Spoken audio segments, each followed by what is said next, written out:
Hi, in today's video I will show you how to trade stocks for beginners in 2020. Before we begin, feel free to hit that like button for the YouTube algorithm, and remember that this should not be seen as financial advice, since I'm not a financial advisor. This is only for entertainment purposes only. Stick till the end of the video for my top 3 trading tips. Now let's get on with the video. Stock trading is very difficult, and it is only about 10% of all traders who manage to not blow up their account in the first year of trading. So how can you become part of this 10% and make consistent profits in trading stocks? First of all, you need to decide what type of trader you want to become, and there are mainly 2 types of traders, and that is day traders, which buy and sell stocks within a single day. Then there are swing traders who buy and hold for a few days to weeks before they sell off their stocks. I personally would start with swing trading since it is less stressful. I believe it is easier to spot the overall trend, and you can still swing trade while working at the job. Next up, you must choose a stockbroker that you want to use. Some of the more popular ones that I would recommend is TD Ameritrade, Schwab and Fidelity. These are just a few available, and I will leave links to them down in the description. After you have chosen a stockbroker, you must now choose how much money you want to start trading with. You should as always not trade with more money than you are comfortable losing. Some people start paper trading stocks, which means that you trade stocks with fake money, but you execute your trading plan as if it would have been real money. I would not start with paper trading if I were you, since it gives you the feeling that a loss does not matter anyway, since it is not real money. I would instead just start with a small amount of money instead. The next step is to familiarize yourself with the broker you are using, learn how to put down a buy order, sell order, limit order and stop losses. This is of course crucial since you want to be comfortable about how the broker system works. Once you have done all of the things that I've mentioned before, it is now time to come up with your trading strategy. The trading strategy is the most important thing when it comes to your trading success, since that is what you will base all of your trades on.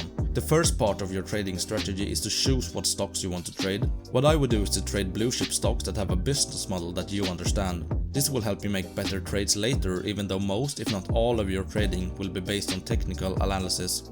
The second step in your trading strategy is to choose a pattern or setup that you decide to trade. I would advise to only choose one pattern to begin with, since it is already difficult as it is. The pattern that I myself have been successful with is to use ascending trendline pattern and then trade the reversal. The reason I chose this one is because it is quite easy to understand and spot the pattern when scanning stocks. I will later show you some examples on how the trading strategy works so you can understand it easy. The third step in our trading strategy is to choose what stock indicators we want to use. There are a ton of different stock indicators available, so it can be quite confusing on which to choose. The most important thing is to choose stock indicators that goes well with your trading strategy overall, and the ones that I will be using in our example is the MACD, 4 different EMAs and the RSI. As I mentioned earlier, I will show you in the examples later how we interpret the indicators into our trading strategy.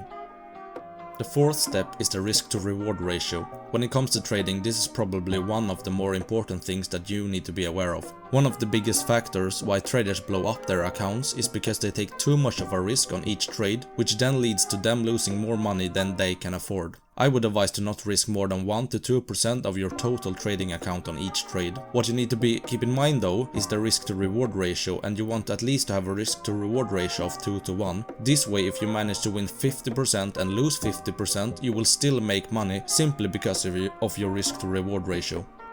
Imagine that you have now found a great stock setup to trade and are looking to buy this stock. There is now one thing you must know before, and that is to know when to get out of the trade, both if the stock goes down but also if the stock goes up. A great way to automate this process is to use stop losses, which make you sell your stock automatically if it hits a certain price. The reason you need to do this is because you want to make the trade less stressful, minimize the risk of a big loss, and also so that you can easily calculate the risk to reward ratio on this specific trade before you buy the stock. What I would do once you have figured out how your trading strategy is going to work is to write down the rules that you have made on a whiteboard table that is located near your trading desk. Why would you want to do this? This is so that you really can ingrain these trading rules into your subconscious mind. A great tip is also to do a check if all of your trading rules are fulfilled before making a trade. That way you will have a much greater probability of success in trading. What are you going to do now that you have your trading strategy in place? Well, it is now time to look for the stocks that you are going to trade. You can use a stock screener to help you with this one, and the one I like to use is called Finviz, and I will leave a link to this screener down in the description. A screener is basically a website or service that you can filter stocks based on different criteria that you want, such as a specific volume, total market cap, and also sector. This will help you speed up your process for stock scanning, and when you have found one that looks good, it is now time to look for the entry. The website I use when looking at stock charts is called Tradingview, which is a great free website for stocks. There is also a paid version, but I believe the free one works great when swing trading. I will now show you some examples of the specific stock setup we are looking for. Example number 1 is the stock Indu_C, which is listed on the Swedish OMX as 30, and here we can see a steady uptrend if we look at the two trend lines that I have drawn. The candlesticks we are using in this example is the daily candlesticks, which I use a lot when I swing trade stocks. The way I would go about to trade this stock is to wait for the third time the stock drops down to the support trend line. We can see that the RSI at least is below 50, which indicates that it has had a downtrend. We can also see that the stock price is around the 200-day EMA, which often is a strong support or resistance price level. All we need to do now is to wait for the price to reverse and actually confirm our thesis. Fast forward and we can see that it did. We can also see that the fast moving MACD line is starting to come closer to the slower moving, which indicates that an uptrend is on the way. The stock price later increased until it hit resistance trend line and then later reversed down. Example number 2, we can see almost the same type of setup. This time we are using the stock of HUFV_A, which operates in the Swedish real estate market. Just like the first example, we are using the daily candlesticks, which gives a good representation of the overall trend in my opinion. This time we are looking at the second pullback of the stock price, and we are now waiting to see if the stock will get support at the support trend line and at the 100-day EMA, just like it did last time. The MACD setup is not the best setup, but it is great this time. The MACD on the first pullback is much better because we can get in once the MACD lines crosses each other. On the second pullback, this happens too late, but we can still see that the histogram decreases in size, which is a sign of an upward trend in our case. As with all trades, we want to wait for confirmation before we place our trades, since there is always a risk involved that the pattern will break. This time it got support and the stock price then increased in price. We can see that we got support at the 40 mark of the RSI, just like it did the last time. As a summary of our examples, we can see that trades can play out great even if not all of the indicators is in our favor. Of course, the more indicators that are in our favor the better, and the more success you probably will have in the long run, but remember that the most important part is the price action itself combined with the indicators. Last but not least, we need to track all of our trades. How come? Well, so we can go back and check on the trades that went great and the trades that went not so great. This way we will learn what mistakes we're making, but also what we are doing right, which will speed up the learning process. I am using an Excel spreadsheet to track all of my trades, because it is easy and simple to use. The things that I track on all of my trades are entry price, exit price, number of shares, profit and loss both in money and percentage, stop loss, total risk, the commission, the day I bought and the day I sold, the ticker symbol, and then also a comment on why I took the trade. You can of course add more data to your own spreadsheet if you want to, but I have found that this is at least the minimum. The more the better really. When you have traded for a month or so, you can go back and look over your trades. This part is what a lot of new traders skip because they don't feel like it matters, but I can guarantee to you that you will become a much better trader once you start tracking them.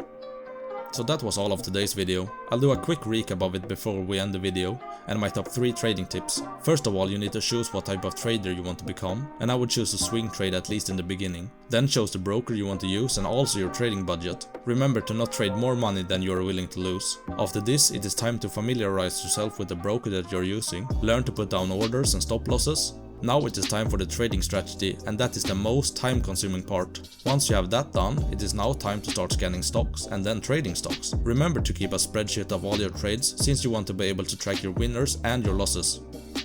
Now for my top 3 trading tips. First tip is that you must understand that losses are a part of the game, because it simply is. There is no way around it. Even the best of the best have losing trades, but they still get through it because they know that it is part of the trading game. The second tip is that you must at all costs stick to your trading strategy, because you will otherwise start to take bad trades, most likely generate more losses, and blow up your whole trading account in the end. The last tip is if you want to increase your trading capital, you should do it little by little. That way you will have an easier time sticking to your trading strategy, because you will not suddenly have much bigger winning trades and losing trades, in terms of money though. Having a bigger trading capital is not always necessary for bigger gains, since you might start to trade differently once you have more money to play with, and then you will start to have bigger losses. Thank you so much for all of you who stayed till the end of the video. I hope you found this one helpful, so that you can start trading stocks in the near future. Please leave a like and subscribe on the video if you found it helpful. See you next time. Bye.